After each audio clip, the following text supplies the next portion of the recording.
So one of my favorite all-time features about the music industry, like the music communities, any music community for that matter, but especially the metal community, is the internal argument and cannibalization that happens between fans of different bands. Dude, have you heard Anal Disfiguration? So heavy, dude. No, dude, have you heard Phallic Protrusion? Honestly, some of the heaviest shit, really honestly, on the planet. I don't know, Black Veil Brides is pretty heavy though, right guys?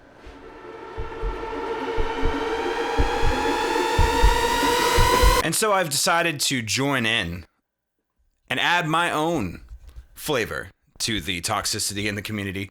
Obviously joking, of course, but I want fighting in the comments. I'm going to be introducing like a weekly series, I guess is what you could call it, called Battling Bands. What I'm going to do is I'm going to take two bands, I'm going to pit them against each other. We're going to talk it out to see who actually is better between the two. All of it is opinion.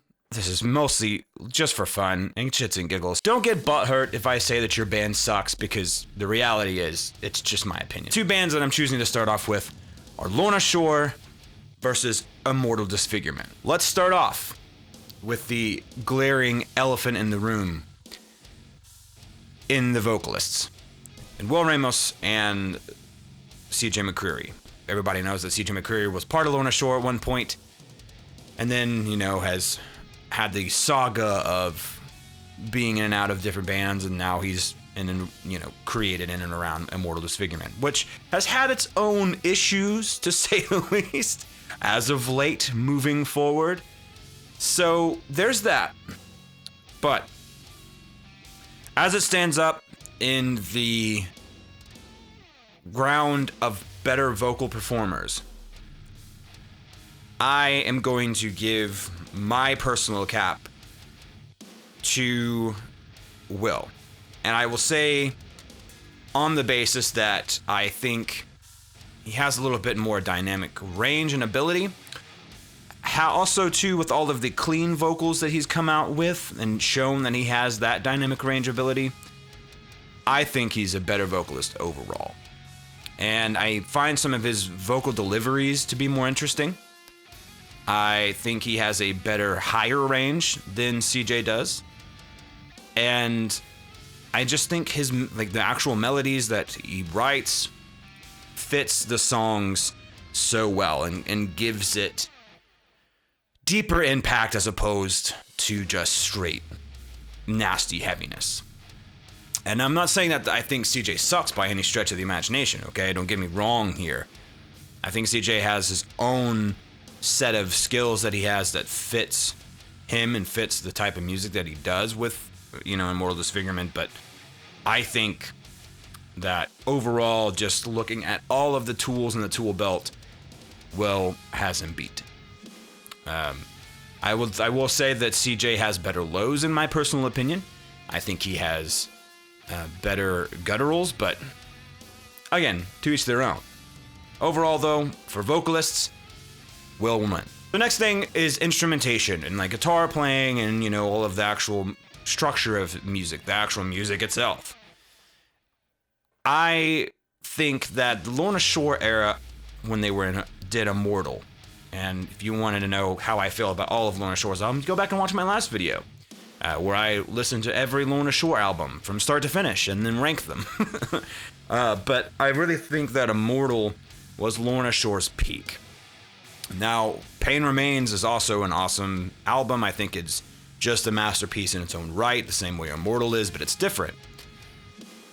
And the now Lorna Shore, the most recent Lorna Shore with Pain Remains, I think melodically and compositionally is superior to Immortal Disfigurement. I'm just going to go ahead and say it. I mean, I think they have equal talents as far as guitar playing and the solos and, some of the way the tracks are structured, but I feel like Immortal Disfigurement has a little bit of I would say, recipe or a certain thing that they fit in that they're really good at.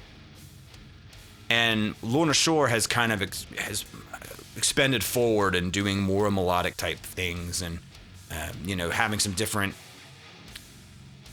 I don't know what you would say, variation in what they write and what they compose, and some of the different symphonic pieces that were included, and some of the cool production things that they're doing. It just feels fresher to me, in my personal opinion. The Pain Remains. It feels refreshing to me to hear the kind of things being in deathcore, and hearing those kind of elements. And I'm not saying that Immortal Disfigurement doesn't have those things, but overall, generally speaking, Lorna Shore gets the win to me. And finally, I'm going to rank and rate who I think is going to have the better playability and replayability overall. Now, this isn't very fair, in my personal opinion, because the album that was supposedly supposed to come out for Immortal Disfigurement, all of the issues happened that have gone on, and that's been delayed, and the whole nine. So I haven't gotten a full album yet to listen to. It's just been the singles that Immortal Disfigurement have. So on that stretch alone, I think I'm gonna have to just give the win to Lorna Shore. As a whole, they have taken the complete and total W as the better band. And I really truly do hope that Immortal Disfigurement does get the album put out soon. Because I'm interested to hear a full album and listen to it in full. And then maybe make conclusions later on. But I'd say for now, Lorna Shore gets the W. I think they are the superior band. Like I said, go fight in the comments. Let me know what you think. Tell me if you think my opinion's stupid and why you think differently. Because, I'm interested to hear other people's opinions. And tell each other in the comments why they're stupid. Because, comments and engagement and like. So like the video and all that good fun stuff. But like I said, this will be a weekly series. So put it also in the comments bands you think I should pit against each other. And they don't necessarily have to be deathcore bands. They can be any bands in metal specifically, preferably. Because I think that'd be more interesting, especially because we're kind of in this vein and community. But tell me bands I should face off one against one another, and I'll be happy to put them against each other. Thanks for watching, guys. We'll catch you in the next one.